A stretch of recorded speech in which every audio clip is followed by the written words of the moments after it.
ويذ دي تسوالين اي راون تكتيوين الزلف اللون السكيد نكات فنا مكان نجمتنا علي قيدي وديرو حاجه يطفث يون الشغل انت كمبيل كان ذي قويل تكينون نغ اكنا ثانومير يا سمانه يا الدوث يا لملاس نتسويد اين كيضرونك ذي ثموث من الجزائر ايني مون قارت فرانسيس لا موبيليزاسيون ايوكنا دير ليا ونجراو اسنثان الجزائري اكن نغ ثانومير انفقيون الحرمه هذه اللي تيمايلنا إجماتنا كمال أماري سيسميس ذا صلاض نعنا ناليست نتيكو 5 ذاغنيا سكين بواد سينين بقاون يون ديكسن يتوسن أشكور إلى ذا نغماس ما شفا وقاد دي شفان ثلاثنيا يسقوسن 70 80 إلى نغماس ذا وطاف ويسلاثان على شان تغوكي ذا ماس عزيز فارس أزول في الله أزول ذاغن نسعى ثنفقيت ان الحرمه النار ثكير ليلى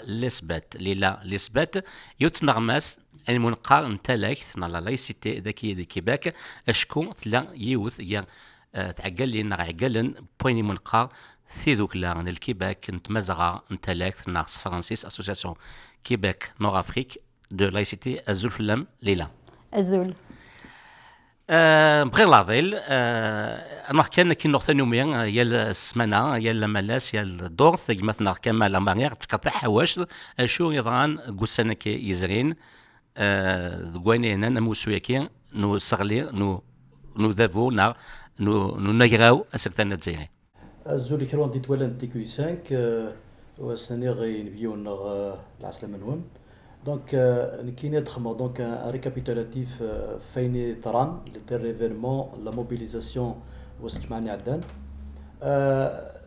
Le point le plus important, je vais résumer, أسناني يتوغ le mouvement ثرد la réponse de la présidence ثريق le pouvoir يبين باللي قايد صلاح سي l'armée qui a pris le relais de répondre aux manifestations.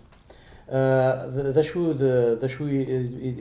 لازم نريد نطفي ليسونسيال سي كو لارمي اون بو دير اترافير قايد صلاح نهضر في اسم لارمي il insiste sur l'application de l'article 102 ويكمل دير نياسد l'article 7 و 8 باش زعما اديك شم سوا ديزون باللي لا ريبوندو او ريفونديكاسيون الشعب نتا هذاك مخالفا معنى عندنا الناس دي قاعد يصلح الناس لابليكاسيون لارتيكل 102 اني با كيستيون خاطر فهم بلي ستين روز فهم بلي بغا نخمم لا ترانزيسيون انتركلانيك سادير نو هني كي فون اورغانيزي لي زيليكسيون دونك هاد القيم الحكميه راه فاسنسن الشعب ينزد نكني نايون ينسايو لا ريفونديكاسيون سي لو ديبار دو سيستيم دونك il s'inscrit dans cette vision اللي تخلق en 2011 le mouvement ce qu'on peut appeler le dégagisme. Donc, الناس قرني يولي يحكمن dégager donc le départ de tout un système.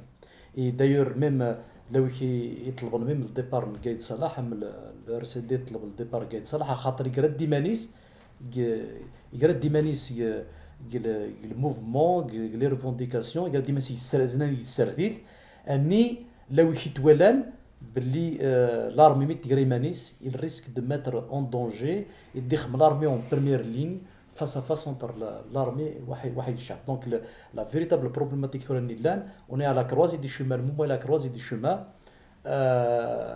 فين عنان تقسيط l'application de l'article 100 هكا شي لن l'essentiel دينيون في موسو تنمير كمال قبل نعدي غادي نفقاو نلحق مع النظام ماس عزيز فرنسك لله الاسبات فكانت تسمى يوث نتاما وتشكو دي فيسبوك دي اي من قال لي ريزو سوسيو يقوى ونقض في تيكيو 5 قام تهضر مطاس فرنسيس ايوا شنو نهضر مطاس فرنسيس ماشي تيكيو 5 ماشي لي فري تيكيو 5 تكير تدويلت نتسجيل نتسرثيت لا بوليتيك لا دغا شي ضرونا كثره دي ثموث للجزائر. ونزمير نكون نسيو نعرض الغاشيه لان ديك السنو قادو نسينا تقبيلي لو نقول كونتانيو فرانسيس مازال نسعيها ما كيما تشد البغي كي نسينا مولود مع منين نخدم سوين نزمر ماشي سواي اكن نزمر ماشي كنوفا هي خص مكان تيكوا الماتينا كان لي انترفونسيون اما صرامي ثم سفلين نظن ماشي اللي بغينا اشكو وين نبوي هات وتمسلايا مليح تقبيليت هات ملي تمسلايا تقبيليت وسينا غادي تخدم مسلاني كواع فرانسيس ارثاكانا وكذا مذيا ذماس عزيز فارس وكذا نسينا عزيز فارس ذا نغما سامقا حنا وياغن التصون صغيره عبد الرحمن فارس السلواي نتكدو ذا تزينيت ام زويرو دعمس دقماس نباباس ذاني نبيل فارس ام يو ام قرحان عم ميس نعمس دونك إيه كم ليلة لسبات ثلو الجزائر ثمانار تعاش الجزائر ثمانار ماشي تسيني تمسيان تقبليت لا معنا هضر الفرنسي صارت في كثير ناس فين تسوالي ضاغن أين كذا اللي تموت الجزائر فلان عندي ليلة لسباس لسبات أنه عزيز فارس مثلا كمال ماري vient de mentionner un point très important c'est la Gaïd Salah il a mis fin aux réponses épistolaires. Pour ceux qui ne comprennent pas ce mot-là, c'est les réponses par lettres que la présidence envoie souvent en réponse à ce que revendique le peuple. Donc, pour une fois, c'est lui qui envoie des lettres pour mettre, notamment l'article 102 qui a été suivi une semaine après par l'article 7 et 8. Est-ce que vous avez quelque chose à dire par rapport à ça?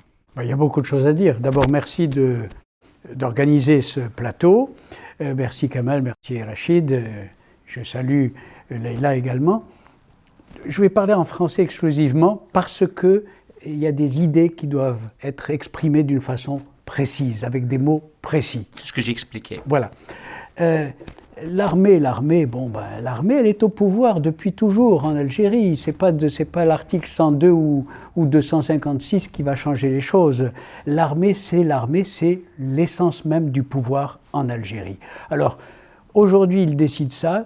Qu'est-ce qu'ils ont décidé dans un passé récent? Qu'est-ce qu'ils ont décidé il y a 20 ans? Qu'est-ce qu'ils ont décidé, etc. Moi, je ne peux pas parler au nom de l'armée, évidemment, ni au nom de Bouteflika, ni au nom de qui que ce soit. C'est au peuple algérien de parler. C'est le peuple algérien qui fait sa révolution. Ce peuple algérien dont nous faisons partie et qui a envie de vivre et de pouvoir exprimer ces revendications qui sont tout à fait légitimes. Alors, maintenant, on se cache derrière des articles de la Constitution, cette Constitution qui a été transformée 1000 fois, malaxée comme une pâte à modeler en fonction des besoins des uns et des autres. Bouteflika l'a modifiée pour en faire sa Constitution, Chadli l'a fait pareil, Zeroual l'a modifiée pour limiter les mandats à 2. Aujourd'hui, cette Constitution, quel sens elle a? Elle a été suspendue en 1965, la Constitution. Il y en avait une. Elle était ce qu'elle était. On peut en discuter, la contester, la prouver. Mais en 1965, suite au coup d'État de Boumedienne et de Bouteflika, cette Constitution elle a été suspendue jusqu'à la mort de Boumedienne. Donc, invoquer des articles de Constitution, aujourd'hui, je ne sais pas si ça a un sens. Que pense Lila par rapport à ce qui vient d'être dit par Aziz? Je trouve que Aziz, d'abord merci beaucoup, ça nous permet d'un petit peu, comment dirais-je, suivre, on suit ce qui se passe là-bas, mais de nous sentir aussi un petit peu là-bas. Ce que vient de dire Aziz est assez complet. Je rajouterais en fait que si nous sommes aujourd'hui dans ce marasme, c'est parce que l'esprit de novembre a été trahi. Il a été trahi par ceux-là même qui nous dirigent depuis 1962. L'armée, si aujourd'hui on répond justement à la demande populaire, ce n'est pas... Je ne vais pas juger, dire de gaieté de cour, parce qu'on ne peut pas faire autrement. Effectivement, ce n'est pas une révolte, c'est une révolution. Les jeunes qui sont aujourd'hui dans la rue depuis le 22 février demandent à ce que tout un système qui a mis l'Algérie dans l'état dans lequel elle est aujourd'hui, veulent son départ et ces jeunes, cette population dans son ensemble, parce que c'est tout le peuple qui a suivi, n'oublions pas qu'il y a eu jusqu'à 23 millions de manifestants dans les rues d'Algérie. Maintenant, l'article 102, comme dit Aziz, effectivement, la Constitution a tellement été triturée par les uns et par les autres. Je crois qu'aujourd'hui, il faudrait effectivement essayer de voir comment s'en sortir. Mais moi, je fais confiance. Je pense qu'il y a quand même... Il y a des gens en Algérie qui réfléchissent, qui sont là et qui peuvent faire sortir l'Algérie de la crise pour peu que ceux qui l'ont mise dans cette crise s'écartent. C'est ça qui est important parce qu'on ne peut pas, comment dirais-je, faire démarrer la deuxième République avec ceux qui ont vraiment mené la première là où elle est aujourd'hui. Voilà.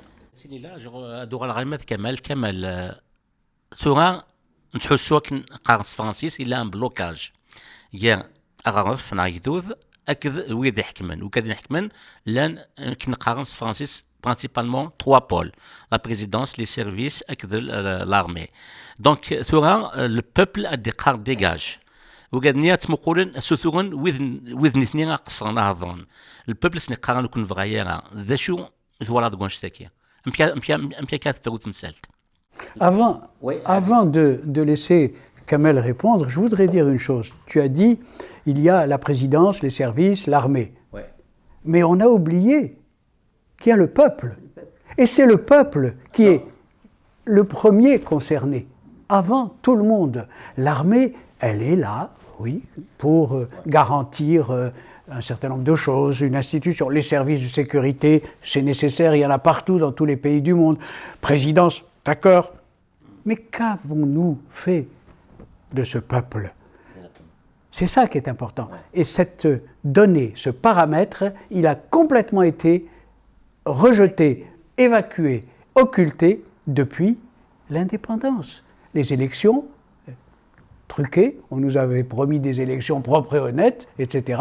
Elles n'ont jamais été propres et honnêtes, à tel point que les gens se sont démotivés, démobilisés. Plus personne n'allait aux élections. Oui, Aziz, c'est ce que j'ai dit exactement en langue kabyle. J'ai dit il y a le peuple Araf, Naragidoud, qui demande le dégagisme, et puis l'autre partie qui cherche à dialoguer, mais c'est pas avec qui déjà entre eux, ils s'entendent pas, les services, la présidence et l'armée. Donc, c'est quoi? Comment ils prévoient Kamel, un petit toilette, ben j'ai qu'une atfirou, un petit la communication hier, le peuple, avec l'Araf, avec ou qu'à يحكمن. رشيد نسمح لي كان بديت ولن je préfère être français ماشي لي le débat interactif sinon il y aura des coupures, c'est pas faisable. Moi je pense que cette lutte là réellement au fond, pourquoi justement il y a cet esprit là révolutionnaire dans le mouvement, déjà il y a un peu des indices. L'un des indices les plus importants pour dire qu'il y a révolution, c'est le fait que des personnes profanes qui ne sont pas vraiment impliquées dans la politique, qui ne comprennent pas ces enjeux, s'impliquent. Le fait de voir plus de 20 millions d'Algériens sortir, ça veut dire qu'ils sont impliqués dans le combat politique, ça veut dire que c'est pour cela que vraiment le pouvoir n'a plus de réponse. Il est pris au piège, il ne s'attendait pas à ce déferlement-là, à cette prise de conscience. Et parce que moi, personnellement, comme je l'ai dit déjà dans d'autres émissions, c'est comme si l'Algérien, il préparait ce scénario-là depuis X temps. Et il a brisé ce mur de la peur. Et après, il y a eu ce qu'il y a eu. Parce qu'on l'a harcelé, on l'a humilié, on a tout fait pour que l'Algérien ne soit pas vraiment un citoyen. On a fait de l'Algérien un consommateur, quelqu'un de manipulable. Et d'ailleurs, en 2011, il y a eu la sortie des Algériens, mais malheureusement, il y a des manipulations. On a tout fait pour étouffer ce mouvement. Mais cette fois-ci, c'est que la pièce maîtresse, ce sont des jeunes. Et des jeunes maîtrisaient l'outil. On parle aussi de la révolution numérique. Donc nous avons affaire à des jeunes qui maîtrisaient quelque chose qui a échappé au pouvoir. Donc, pour ta question, comment s'en sortir, ce qui est sûr, c'est que si le pouvoir s'entête à ne pas répondre aux revendications du peuple, de la rue, c'est que ça veut dire qu'on y va vers un affrontement. Si vraiment ils s'entêtent. Mais j'en pense, comme vous l'avez souligné tout à l'heure, qu'il y a quand même une partie dans les institutions qui ne vont pas accepter ce scénario, et en même temps, le contexte sur le plan géostratégique au niveau de la région ne s'y prête pas, il n'y a personne qui va accepter d'avoir un foyer de violence en Algérie qui va entraîner tout le bassin, et ça ne travaille aucun intérêt des pays, principalement la France ou l'Europe, parce qu'il va être envahi d'immigrants, et donc ce qui n'est pas admissible.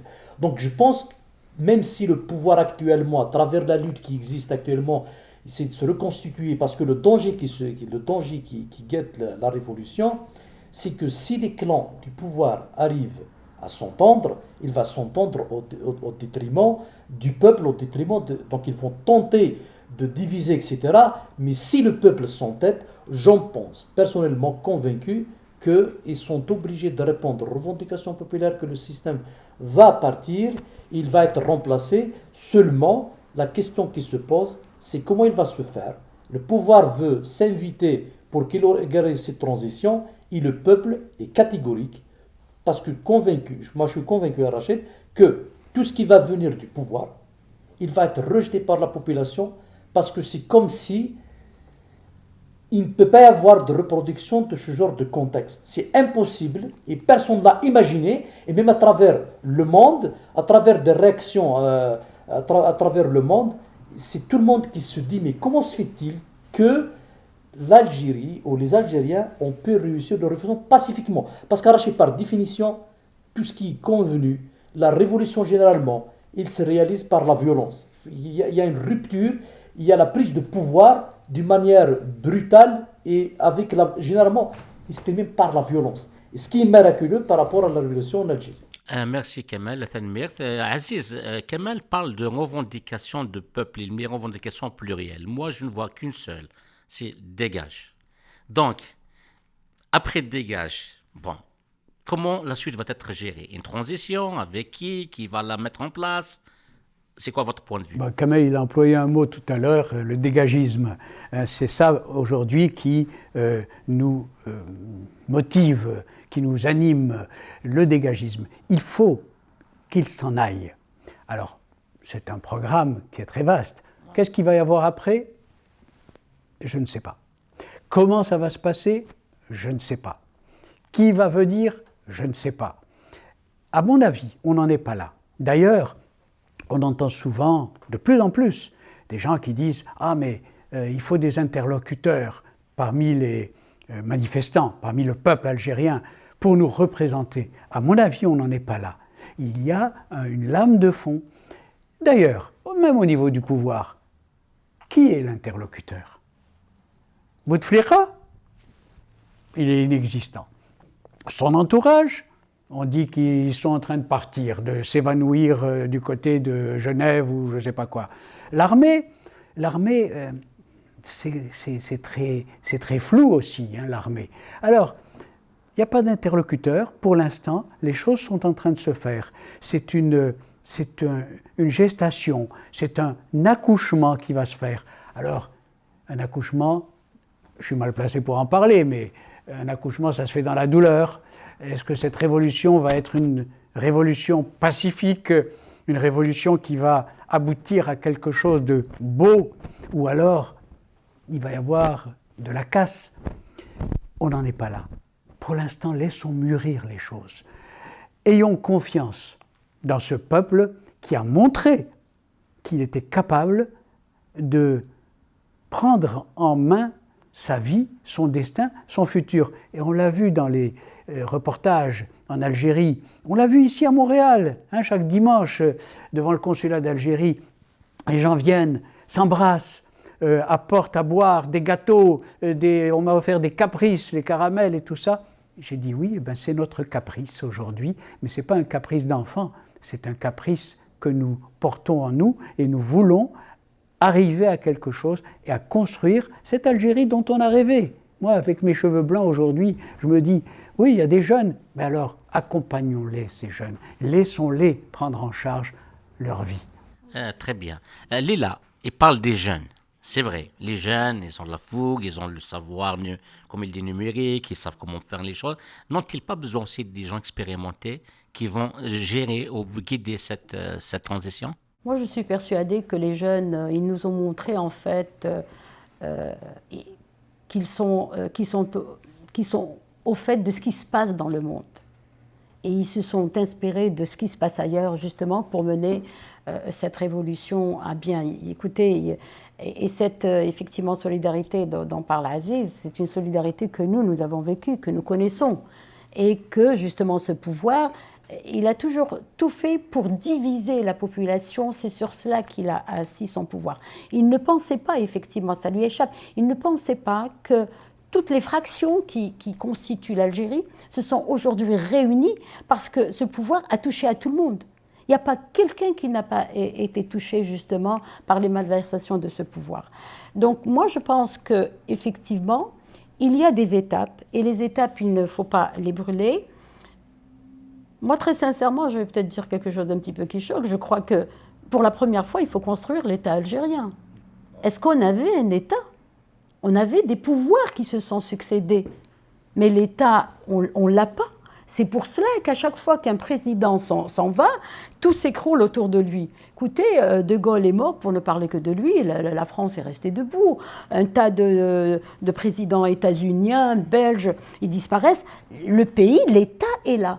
Donc aujourd'hui, on ne peut pas dire que ces jeunes et ces moins jeunes qui ont une expérience certaine et qui ont les mains propres, ne sont pas capables de construire un État. Ces gens-là qui ont été capables dès 62, et même avant 62, quand on parle justement du congrès de la Sommam, les bases d'un État étaient là.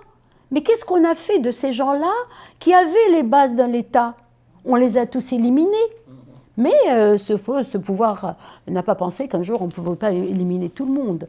Donc je suis persuadée qu'il y a des gens qui sont capables, qui sont sincères, qui aiment cette Algérie comme nous l'aimons, et il faut les laisser parler, il faut les laisser s'exprimer, et la solution ne viendra pas de ce système, ce n'est pas possible. Ils parlent, ils sont libres de parler, ils ont pris en main cette révolution, parce que c'est une révolution. Certains, quand la lutte de libération a commencé en 1954, qu'est-ce qu'on disait, que disaient les Français?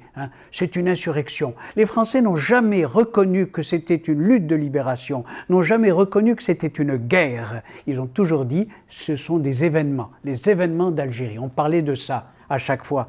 Et aujourd'hui, on dit, qu'est-ce que c'est? C'est la révolution. C'est notre révolution.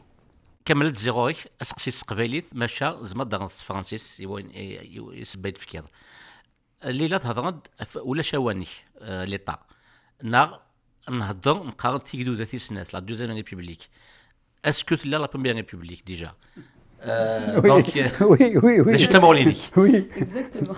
Moi, personnellement, c'est-à-dire, on peut dire qu'il y a une pseudo-république. C'est-à-dire, c'est un petit peu des institutions factices, comme ça, juste pour faire semblant qu'il y a un État et pour, on peut dire, être accepté dans les concerts des nations.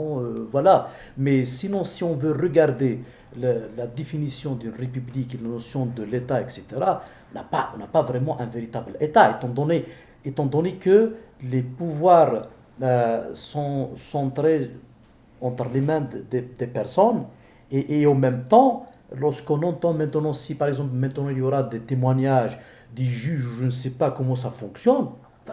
Et d'ailleurs, moi j'ai vu une intervention d'un juge qui est exilé actuellement en France. Il a dit, moi ce que je suis témoin, seulement des milliers de milliards détournés juste par rapport à ce qu'il a comme dossier. Donc lorsqu'on regarde par rapport à ces scandales, multiplié par des milliers de cas, ça veut dire que on n'a pas des institutions, on n'a pas des contre-pouvoirs, on n'a pas de séparation entre les pouvoirs. Donc ça veut dire que réellement, au fond, on a un pseudo-État ou une pseudo-république. Donc réellement, au fond, même si on parle de deuxième république, mais finalement, en réalité, on veut parler de l'instauration d'un État réellement qui va être basé sur des institutions. Parce que dès qu'il y a un coup d'État pour le GPRA en 62, c'est à partir de là qu'on a mis fin à la notion d'État. C'est-à-dire la question de l'État moderne qui est né réellement au fond au congrès de la Soumam, là où nous avons quelques principes, malheureusement, il n'y a aucun principe, aucune résolution qui est issue du congrès de la Soumam qui est appliquée. La primauté du civil sur le militaire, il n'est pas appliqué jusqu'à présent, et d'ailleurs c'est pour ça qu'il y a un chevauchement. Il y a Gaïd Salah qui parle au nom de l'armée, alors que normalement on devrait avoir des civils qui parlent, qui vont prendre la parole. Et même dans cette deuxième république qu'on aspire, le ministre de la Défense devait être un civil. C'est ça la révolution, c'est ça on peut dire l'un des aspects. Il faut enlever le pouvoir aux militaires pour pouvoir instaurer un État qui est basé sur les institutions, séparation du pouvoir. Et après, on peut discuter sur l'alternative de ce système-là, parce que vraiment, c'est une question importante à débattre. Donc, moi, personnellement, on a un pseudo-État ou une pseudo-république, juste une formalité, et d'ailleurs, tout est truqué, et Bouteflika lui-même a fait une intervention, il a dit que depuis 1962, aucune élection n'est sérieuse, ils sont organisés à la Nejlan. Voilà, donc c'est Bouteflika lui-même qui a déclaré ça. Donc, je ne vois pas comment parler d'un État lorsqu'on va recenser tant de scandales. Je pense que c'est vraiment une occasion en or à travers cette révolution citoyenne, vraiment pour y aller construire un État sur de bonnes bases, sur des institutions. Avec une justice indépendante. Oui, bien sûr, oui. On ne peut même pas parler de deuxième république. Je m'explique. Il aurait fallu qu'il y ait d'abord une première république. Mais quand on parle de deuxième république, c'est par rapport à Bouteflika qu'il a depuis 20 ans, qui a changé la Constitution. On parle d'une nouvelle république lorsqu'il y a une nouvelle Constitution, une nouvelle vision de la société. Mais il y a eu une Constitution en 62, il y a eu une Constitution suspendue en 65, donc il y a eu une Constitution avec Chadli, avec Zolwal, avec Bouteflika. On en est à la 6e république dans ce cas-là. Il faut qu'il y ait, comme tu viens de le dire, allez, je vais utiliser le mot, des constantes, quelque chose qui nous réunit. On se reconnaît dans quelque chose. Ce n'est pas celui qui arrive qui dit « Ah ben, on va changer les règles du jeu ». Non, on joue, mais on joue d'après les mêmes règles, tous. On peut les changer quelquefois. Hein. On joue à la belote, c'est tout atout sans atout, mais on joue à la belote. Mais là, celui qui arrive dit « Ah, on va jouer au poker. Ah, on va jouer au bridge. Ah, on va jouer. Ah, on joue plus. » Et c'est ça qui fait qu'aujourd'hui, il n'y a pas d'État. Tu l'as dit. Oui, puis il y a un fondement en fait qu'on entend chez tous les jeunes, alors qu'on ne l'entendait pas avant, quand on s'en rappelle les années 90, 88, où la jeunesse algérienne, pas la jeunesse algérienne, certains groupuscules défilaient avec le drapeau saoudien.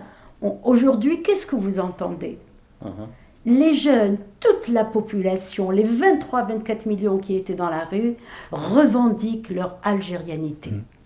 Aujourd'hui, tout le monde dit « nous voulons être algériens ». Nous sommes algériens avec effectivement une culture plurielle, parce que c'est vrai, vous traversez l'Algérie, c'est magnifique. Donc voilà.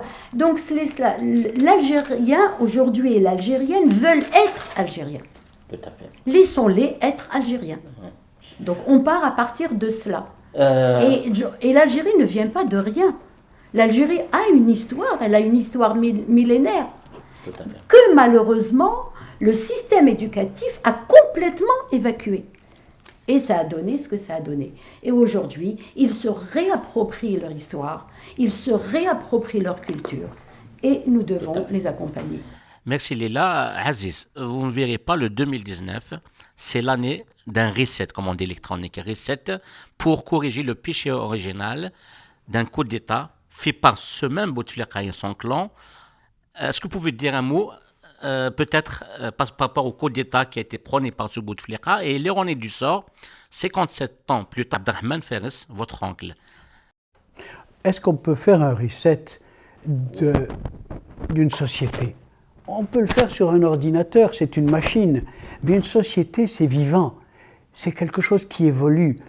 faire un reset, ça voudrait dire quoi? Ça voudrait dire on revient il y a 20 ans avec Zalwal qui est parti. Ça voudrait dire Non, pour remettre en place la République qui était normalement censée être là avec King Belkacem, Ben Khadda, ils étaient vraiment Farhad Abbas, c'est des gens de vision. Alors, ce qui est surprenant, c'est que quand on regarde toutes ces manifestations, quand on participe à toutes ces manifestations, il y a souvent les figures révolutionnaires qui sont mises en avant. Tout à fait.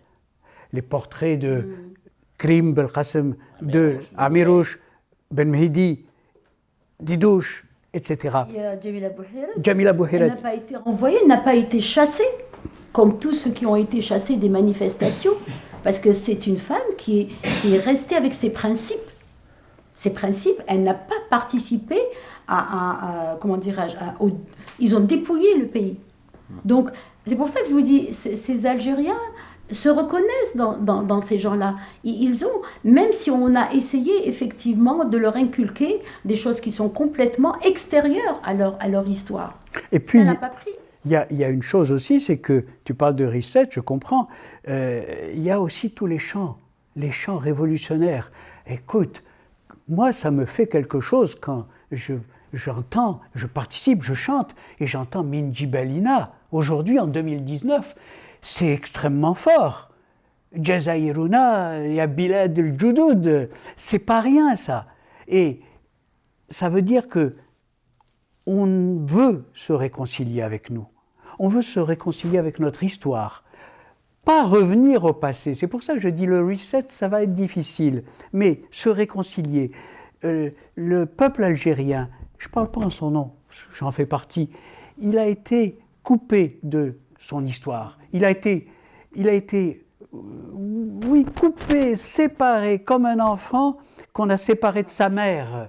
Et donc aujourd'hui, eh bien, il a envie de retrouver sa mère.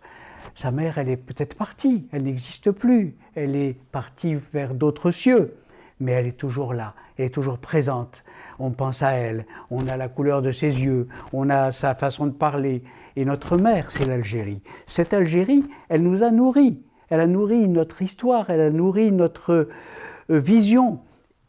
On ne peut pas l'oublier. Beaucoup ont essayé de nous la faire oublier. Chaque nouveau chef d'État, entre guillemets, a remis les pendules à son horloge. Tu parles de reset, Ben Bella est arrivé, il a dit « c'est moi ». Ensuite, c'est fini Ben Bella, pendant 14 ans, on n'en parle plus. C'est Boumedienne. Boumedienne est parti, c'est Chadli.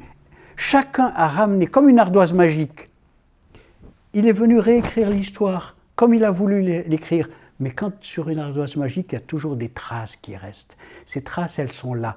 Alors, réconcilions-nous avec notre histoire, avec notre passé, avec nos aînés, et puis allons vers l'avenir.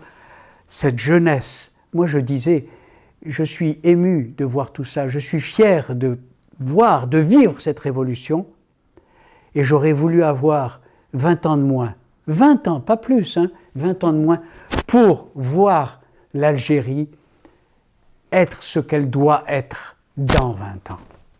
Ce qui est aussi magnifique, c'est que ce que j'ai vu dans les manifestations, c'est que il y a les portraits des Algériens et des martyrs qui sont sincères, qui ont aimé cette Algérie. Et on n'a pas vu le portrait de Boumedienne, on n'a pas vu celui de Chadli, on n'a pas vu celui de Ben Bella. Par contre, on a vu celui de Boudiaf.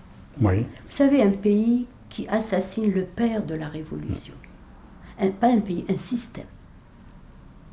Et c'est de là où justement, ça a été la grande dérive. On ne peut pas toucher à quelqu'un qui a fait à l'appel du 1er novembre. Et aujourd'hui, cette jeunesse qui portait son portrait, je dis, même si on a voulu lui inculquer une autre histoire, imprimer, comme vous dites, autre chose sur l'ordinateur, ça n'a pas fonctionné. Très bien. Et c'est ça qui est merveilleux dans ces jeunes, dans cette population. Merci, Lila, merci. Je vois Kamel, il veut ajouter quelque chose, il va dire nous le Hadja. Je voulais ajouter la question du cas de l'Algérie, c'est comme si nous sommes dans un modèle nouveau. C'est-à-dire, parce qu'il y a une transition, ce qu'on appelle la transitologie, c'est comme si nous sommes dans un modèle nouveau à étudier parce que, comme je l'ai dit tout à l'heure, généralement la révolution se termine par de la violence. 80% des révolutions, c'est par la violence. Alors imaginez subitement que le peuple algérien intervient, il va changer les choses et demander clairement et brusquement comme ça, il a surpris tout le monde, dire voilà, on veut un autre système, on veut la chute de ce système. Plus que demander le départ d'un gouvernement ou autre, c'est plus profond. Lorsqu'on va revenir justement sur le dégagement, c'est comme si raser. Et d'ailleurs, à Rachid même, lorsqu'on veut parler de notion de révolution, l'étymologie du mot révolution, qui vient du latin, qui veut dire il y a un mouvement du retour. Ce que vous avez parlé tout à l'heure d'y aller. Donc c'est comme si le peuple il veut faire tout et retourner pour refaire, on peut dire, une autre Algérie. Ce que j'entends par le reset. Et voilà, c'est Ouais, dans ce sens-là justement, c'est cette notion de retour. Et d'ailleurs, c'est là le mot justement révolution. Donc je pense que il y a aussi l'un des aspects les plus importants, lorsqu'on veut parler de réussite de la révolution, c'est l'aspect quelque chose d'irréversible, quand vous avez parlé de certaines constantes.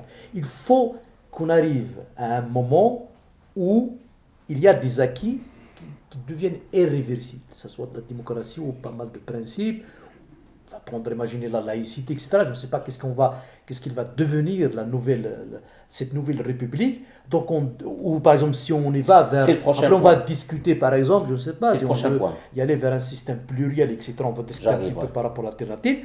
Ça, on peut dire qu'il y a une révolution en Algérie, pacifiquement, qui a abouti. Justement, c'est le prochain point et le point final qu'on va aborder avec Lila et Aziz. Bon, système. D'abord, c'est quoi le système? Bon, il y a le dégagisme. Comment vous verrez le système de demain? Comme vous avez insinué un peu l'Algérie plurielle, etc. Est-ce que vous pouvez nous résumer un peu comment vous voyez l'Algérie de demain ou l'après-système? Oui, l'Algérie de demain, je pense que tout à l'heure on a parlé un petit peu du congrès de la Soumam où on parle justement de faire la séparation entre le militaire et le civil. Et aussi, on parle exactement, et on parlait aussi de la séparation même du religieux et du politique. Et on parlait d'une Algérie où toutes les confessions pouvaient s'exprimer. C'est cela qui nous fera avancer. Et l'Algérie de demain, ne peut pas se construire avec un code de la famille. Ce n'est pas possible. Si l'Algérie de demain ne peut considérer la femme comme une citoyenne à part entière, eh bien nous irons encore vers un échec. Parce que ces femmes-là ne sont pas seulement les voisines ou les copines ou les collègues des hommes algériens. On parle de leurs sœurs, on parle de leurs mères et on parle de leurs femmes. Et le premier respect, justement, c'est de nous respecter mutuellement. Si nous ne respectons pas notre mère, si nous ne respectons pas notre femme, si nous ne respectons pas notre sœur, nous ferons encore les mêmes erreurs. Je pense que c'est de cette Algérie qu'il s'agit et que c'est cette Algérie que nous voudrions voir naître. Et je reste très optimiste quand je vois dans les rues d'Alger, comment dirais-je, cette mixité. Il y a eu, c'est vrai, quelques anicroches et qui sont regrettables de certains jeunes qui ont demandé encore aux femmes de se taire. J'espère que cette nouvelle Algérie ne dira pas encore une deuxième fois aux femmes « Maintenant que vous avez fait la révolution, retournez à vos fourneaux ». Oui, Aziz, elle a mentionné il a un point très important, la séparation de la religion, de la politique, pour ne pas dire la laïcité. Elle nous envoie au référentiel de Sommam, qui était clair sur ce point-là. Par contre, il y a certains hommes politiques, dont Karim Tabou, qui dernièrement, il a mentionné le référentiel, c'est le 1er novembre, il parlait même de Mabad al-Islam ou les principes de l'islam. Ça veut dire, c'est quoi le référentiel? C'est la Sommam qui ne mentionne pas ce point-là, ou bien le novembre, deux ans auparavant, d'après vous? On est en 2019. On n'est pas en 54, on n'est pas en 58, on n'est pas en 62. On est en 2019. Il faut tenir compte de ça. En 62, il y avait 9 millions d'Algériens. Il y en a 42 millions, hein, c'est ce qu'on dit d'après les statistiques. Bon. Mais le référentiel, C'est aujourd'hui qu'on doit le trouver. Bien sûr, on s'inspire de notre histoire, de notre passé. Mais je reviens sur un point que tu as évoqué, le système. Qu'est-ce que c'est le système? C'est quelque chose de très abstrait, mais en même temps très concret. C'est comme, est-ce que je peux changer mon système cardiovasculaire? Le sang circule tout seul, le cœur il bat tout seul, la rate elle fonctionne toute seule, etc., etc. Je ne peux pas le changer. Si je veux m'arrêter de respirer, je vais le faire pendant 2 minutes, à moins d'être un yogi, que j'ai une pratique et je vais ne pas respirer pendant 12 minutes. Mais je vais être obligé de respirer. Le système, il a une logique. Il fonctionne d'une certaine façon. Ce système, alors on peut revenir à 54, on peut revenir à la Soumam. Qu'est-ce qu'il a mis en place? Il a mis en place des choses pour lesquelles on est d'accord. Séparation de la religion et de politique. Le fédéralisme avec les wilayas. Etc., etc., etc. Oui, tous les systèmes sont bons et tous les systèmes sont mauvais. Qui va les mettre en œuvre? Qui va agir? Boudiaf a été rappelé, il a été assassiné. Par ceux qui l'ont appelé. Enfin, on ne sait pas qui, mais par ceux qui l'ont appelé.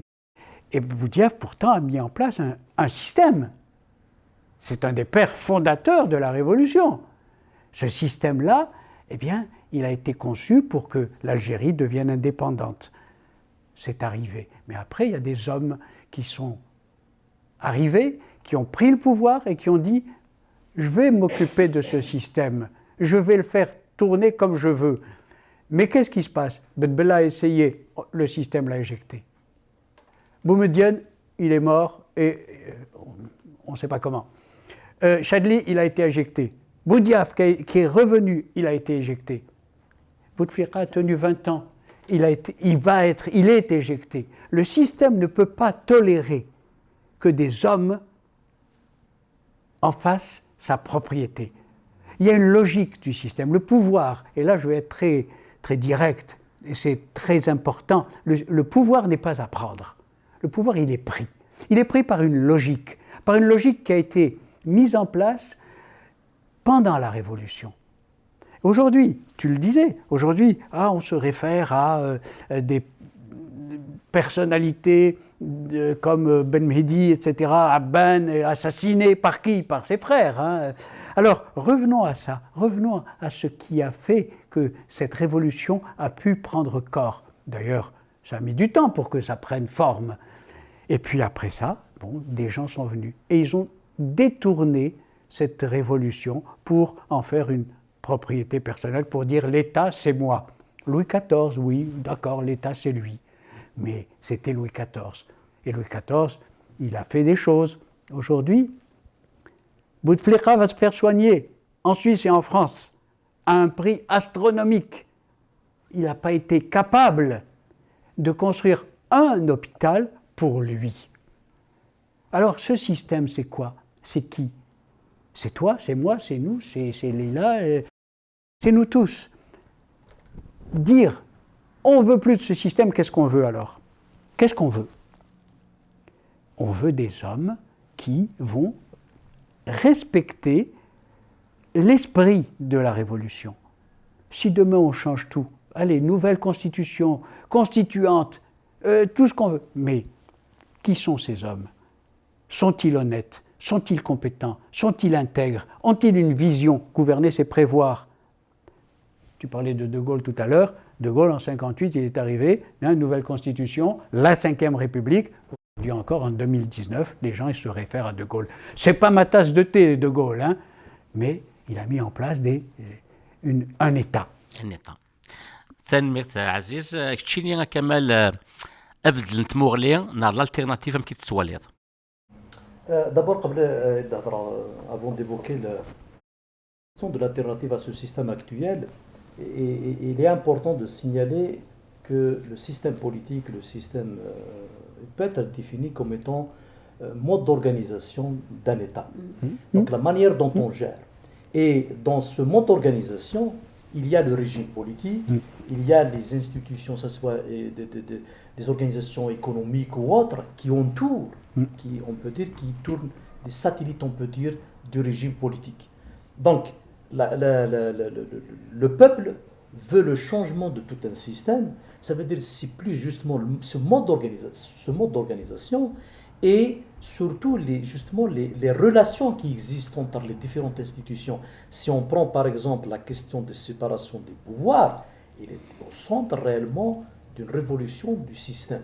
Parce que si tu y arrives à mettre en place une justice indépendante, pouvoir judiciaire, avec le pouvoir exécutif et le pouvoir législatif, donc tout ce qui est comme Parlement, si on arrive à séparer ça, on peut créer des contre-pouvoirs. Parce que le problème actuellement, pourquoi on parle même, on peut pas, parce qu'on a parlé tout à l'heure de la pseudo-république ou pseudo-État, c'est parce que justement, il n'y a pas de contre-pouvoir. Tous les pouvoirs actuellement sont centrés entre les mains d'une seule personne. Il est malade, et bien l'État va tomber malade. Donc, et c'est pour ça que justement, lorsqu'il a déclaré avec un certain mépris, c'est moi l'État. Ça veut dire que tout est centré entre ses mains, et il a même parlé, il a défié même les généraux. Donc, ça veut dire qu'il y a un problème justement d'organisation. Et ce problème-là d'organisation, c'est qu'il faut y aller vers un système où il y aurait des contre-pouvoirs. S'il n'y a pas de contre-pouvoirs, on va faire tout ce qu'on veut, et après, une catastrophe d'après 60 ans, 70 ans, qu'on va faire un bilan, et on va se rendre compte que réellement tout est faux. Juste Rachid, pour continuer par rapport à la question de l'alternative, moi personnellement, je suis convaincu, en dehors de ce que j'ai évoqué pour renouveler un autre système, l'Algérie est vaste. L'Algérie devrait justement se référer au Congrès de la Soumane. Pour moi, c'est là le premier acte de naissance de l'État moderne en Algérie, de l'État algérien. Donc, la question, pour moi, qui est importante, primauté du civil sur le militaire, et la question de région, de répartition, on peut s'inspirer pour y aller vers un système pluriel où on va créer des compétitions entre les différentes régions, on va octroyer des pouvoirs aux régions, et on aura, c'est ça le nouveau système, où tout le monde pourrait avoir sa place en Algérie nouvelle. En dehors de ça, j'en pense pas si vraiment on va remplacer un système par un autre équivalent. On va rester dans le jacobinisme, qui est une photocopie de la France, et malheureusement, eux, ils ont décentralisé leur pouvoir en créant des systèmes vraiment régionaux. En France, on donne des pouvoirs, et en Algérie, on crée des structures qui effacent celles qui est créée des assemblées élues. Une commune bloquée par le chef d'aéra, des wilayas des appuis bloqués par le président, le wali, et au niveau du Soumon, c'est clair, tout est centré entre les mains du président. Lila, tu voulais ajouter quelque chose. Rajouter quelque chose, je me dis qu'en fait, le mot système, très sincèrement, me donne de l'urticaire. Et je pense qu'il donne de l'urticaire à plusieurs Algériens. Il me semble qu'effectivement, il faut parler d'organisation, c'est ça. Parce que le système, quand on pense d'un système, il y a toujours des intérêts personnels qui viennent justement, c'est les intérêts personnels qui construisent le système. Or, si on met un mode d'organisation pour organiser l'État sur des bases, et les bases sont là, on ne peut pas partir de rien quand on a justement une base comme le Congrès. Je ne dis pas qu'elle est parfaite, mais je dis qu'il y a des fondements qu'il faudrait garder plutôt que de garder ce que dit M. Tebboune, exactement. Alors, je pense que se servir de la religion, se servir de l'islam pour faire de la politique, je n'oublierai jamais ce que me disait mon père. Il disait, et puis je pense qu'il a dû entendre cette phrase parce qu'en fait elle existe, pour faire de la politique, il faut être malin, il faut être vicieux et souvent menteur. Et je ne pense pas, sauf si M. Tebboune ne connaît pas la religion musulmane, je ne pense pas que l'islam nous conseille d'être malin, d'être roublard, d'être menteur. Voilà, donc peut-être. Mais moi, très sincèrement, la religion, c'est si on veut, comment dirais-je, protéger toute la population, la religion, c'est dans notre cœur, et que chacun la pratique comme il l'entend. Nous n'avons pas d'intermédiaire et nous n'avons pas besoin de M. Tebboune pour nous le dire. Avant de passer à la question à Aziz, juste je précise, c'est Tabou et non pas Tebboune. Tebboune, c'est C'est vrai, l'ex-premier c'est autre ministre. chose. Ok, Oui, c'est bien Karim sûr. Tabou. Je l'ai vu, effectivement, je l'ai D'accord. écouté. Aziz, Amin Zawi, c'est un intellectuel très respectable, qu'on respecte tous. Il a dit dans une chronique, Journal Liberté, il y a deux sujets qui fâchent les Algériens. La laïcité et la décentralisation. Les Kabyles, au contraire, ils les aiment beaucoup, ces deux concepts-là.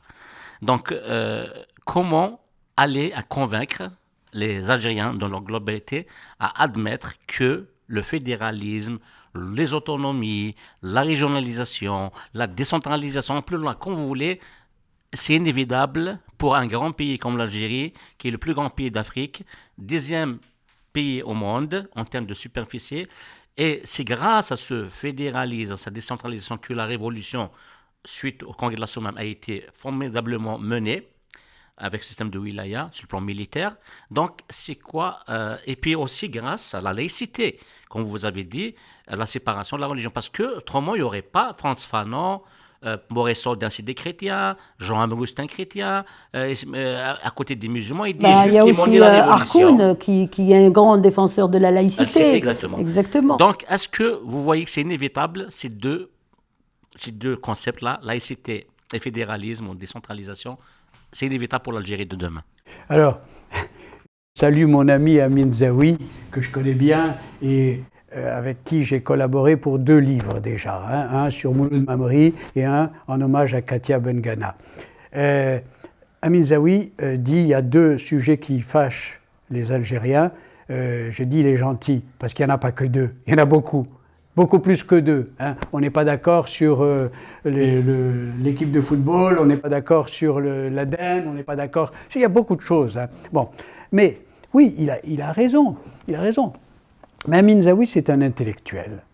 Et il fait ce qu'il doit faire. C'est son travail d'intellectuel. Il amène des idées. Il ne dit pas c'est ça qu'il faut faire ou qu'il ne faut pas faire. Il dit voilà ce que moi je pense aujourd'hui. À ce moment-là, je pense qu'il y a 2 sujets qui fâchent. Il y a quelques années, il disait autre chose. Demain, il dira autre chose. C'est le travail d'un intellectuel. C'est de réfléchir, de penser, de dire « Ah tiens, aujourd'hui, comme quelqu'un qui fait la météo, hein, ben oui, d'après moi, demain, il va faire beau ou non, etc., etc. » Donc Amin Zawi fait très bien son travail. Une fois, il avait écrit un long article que j'ai commenté avec lui d'ailleurs, sur la langue arabe, parce que des gens disent la langue arabe c'est la langue de l'Algérie, on ne peut pas changer parce que c'est la langue du Coran, c'est la langue sacrée. Une langue est sacrée, on ne peut pas changer. L'arabe... Si elle est sacrée, elle n'évolue pas. Absolument. Absolument. L'arabe est une langue vivante. Si on la fige, eh bien, elle meurt. Ah non, on peut pas. L'arabe ne peut pas mourir. C'est pas Amin Zawi qui dit ça. Hein, au contraire, l'arabe ne peut pas mourir. C'est la langue du Coran. L'hébreu, il est mort. L'hébreu ancien de la Bible, il est mort. Le latin, non? Le latin. L'Église ne fait plus la messe en latin. Et donc, si l'arabe est toujours le même arabe figé, eh ben, la pensée va se scléroser. Tu parlais d'Harkoun. Harkoun, qui était polyglotte, hein, arabe, kabyle, français, anglais, allemand, et tout ça. Et il disait, il faut s'ouvrir au monde. L'Algérie aurait pu, en 1962, moi je m'en souviens très bien, être un pays polyglotte, arabe, français, berbère, kabyle, voilà, etc. C'était possible. Donc, il y a des sujets qui fâchent. La langue, la religion, le fédéralisme. Moi, je veux bien un fédéralisme en Algérie, je veux bien, oui. Mais si déjà, avec le jacobisme, on a pillé les ressources naturelles, qu'est-ce que ça va être, hein? Qu'est-ce que ça va être Taman Rasset ou Illizi, quand tout le pétrole est à Hassim et Saoud? Fédéralisme, oui, mais ça doit s'inscrire dans un système qui répartit les richesses. Si maintenant Exactement. ces richesses, elles appartiennent La région. à une région, et les autres, la Kabylie n'a jamais été une région agricole, par exemple. Qu'est-ce qui va se passer? L'Ouest n'est pas une région de maraîchage. Qu'est-ce qui va se passer? Donc fédéralisme, oui, mais alors laissons les énergies se développer, l'entreprise privée se développer. On a freiné l'entreprise privée. On a traité les chefs d'entreprise privées, les petites entreprises, comme des voleurs. Et on a laissé après des Ali Haddad arriver, et des etc., qui n'ont rien apporté à l'Algérie.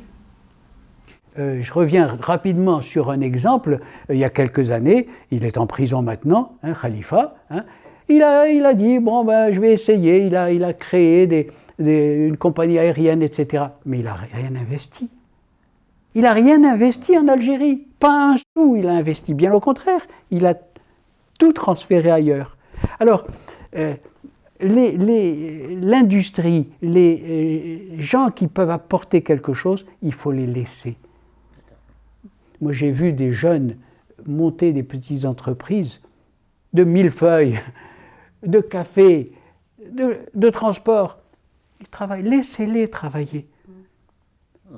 Qu'est-ce qu'on a fait? On a laissé le trabendo, on a laissé l'économie parallèle, pour ensuite dire « Ah, il faut la légaliser ». Il faut laisser les gens vivre, les gens réfléchir, les gens penser, les gens inventer et s'affronter sur des idées. Et s'affronter même au niveau économique, parce que c'est ce qui fait la richesse d'une économie. Je voudrais juste, comment dire, quand on parle souvent, la langue arabe, c'est la langue du Coran, elle est sacrée, etc. Non, les dernières études, les dernières découvertes, le Coran n'a jamais été écrit en arabe, il a été écrit en syriaque. Syriaque, la langue ancienne de la Syrie. Exactement. Voilà. Alors où il n'y avait pas la vocalisation, il n'y avait pas le noqot, il n'y avait pas. Donc voilà, si on veut justement retourner aux sources, retournons aux sources, puis on verra que le Coran n'est pas du tout celui qui est entre nos mains aujourd'hui. Voilà. Et d'ailleurs, on le sait, en tant que Coran, que livre que nous connaissons aujourd'hui, n'a jamais été mis entre les mains du prophète. Tout à fait, exactement. Il ne sait pas ce qu'il... voilà. Merci. Donc, Kamal, je pense qu'on va faire le dernier tour de table. Peut-être le dernier point. Par rapport à Ça sera le dernier point. la question d'Amin Zawi, les deux points qui fâchent. Oui, parce qu'actuellement, il faut dire la vérité que même juste après l'ouverture, on peut dire démocratique, entre guillemets, à partir de 89, la question de la laïcité, tout parti, comme le RCD, comme le MDS, etc., qui ont osé utiliser le terme de laïcité, et ils étaient un petit peu combattus vraiment de manière féroce. Pourquoi? Parce que les islamistes, ils étaient déjà prêts, ils ont un contexte, il y a un environnement qui est favorable pour la manipulation. Parce que pour eux, qu'est-ce qu'ils disent, justement? Que la laïcité, ce n'est pas la séparation du politique du religieux, mais pour eux, ils l'ont défini, c'est la séparation de la religion, on peut dire de l'Église, quelque part, du politique de l'Église. Donc, c'est pas utilisé. Donc, il s'est fait exprès pour dire que c'est un concept qui est importé, et donc la laïcité ne peut pas être une valeur défendue par la société algérienne.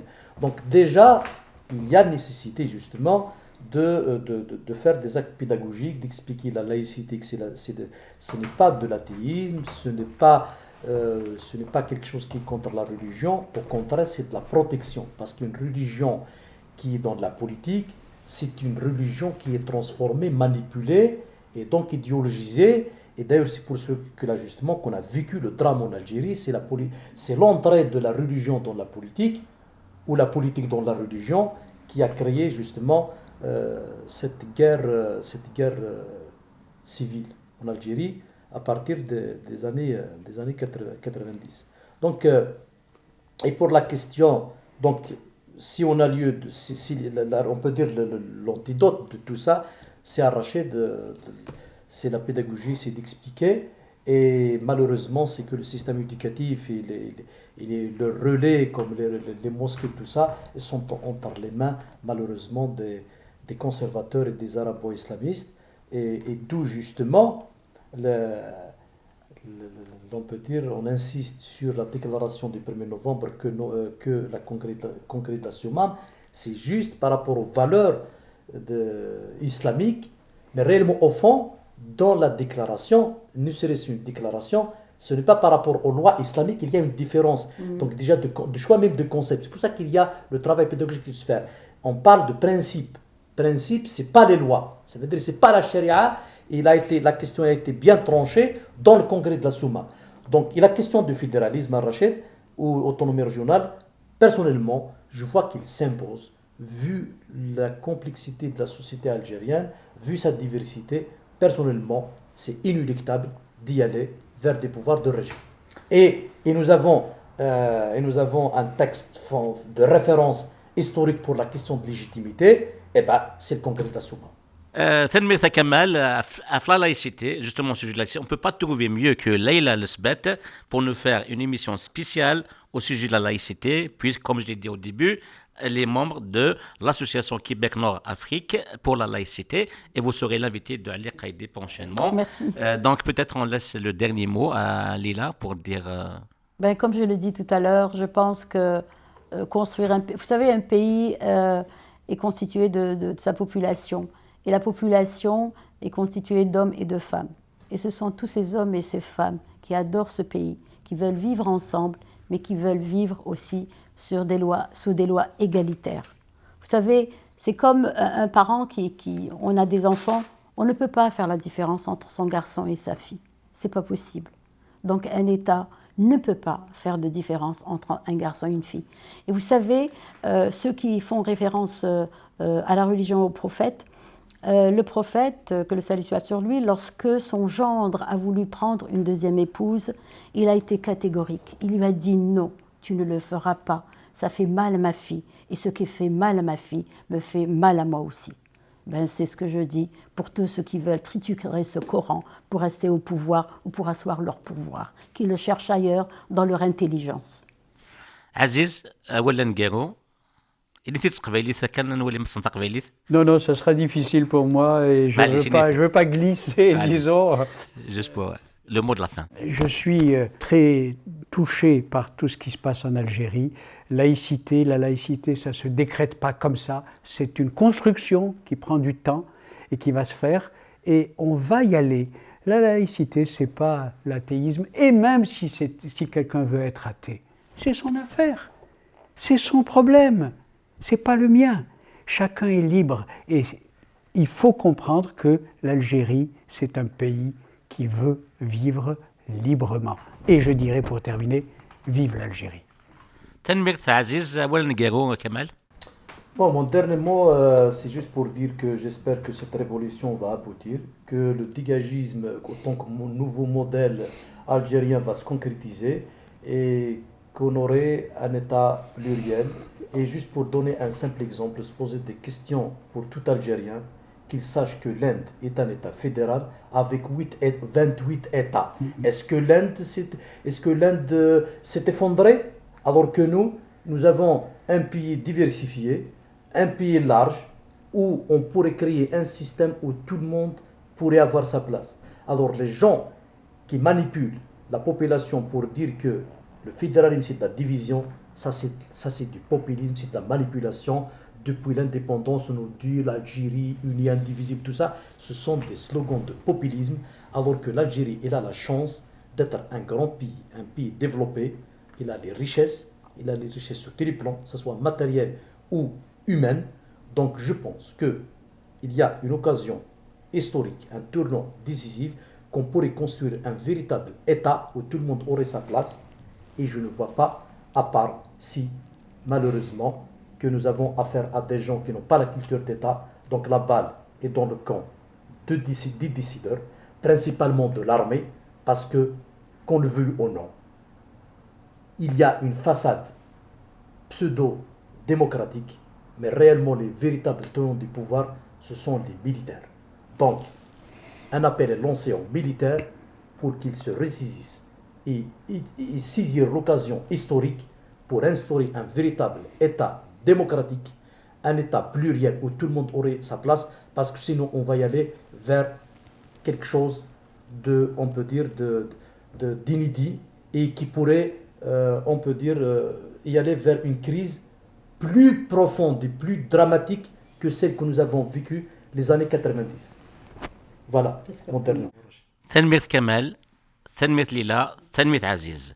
ويث دي توالين تقسمو ستيفينا تيكو 5 تنمية ميت قيمة ميزنا إسيان مليل ذي تيعاد نا كتيها غيدا تدون أو دينا قيمات ذي ثلوي.